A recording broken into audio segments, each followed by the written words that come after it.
What's the meaning of collate?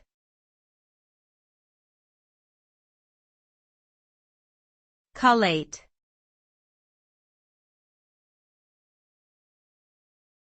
Collate.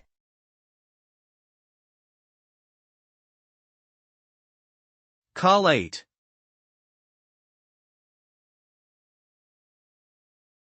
Collate.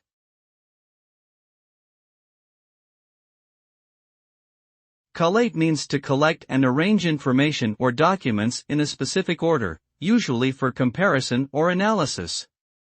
The result of collating is that the information or documents are organized into a structured sequence that makes it easy to compare or analyze them.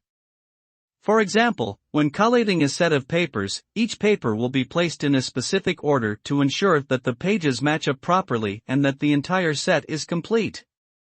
Collation is commonly used in research, publishing, and business settings to manage data and information.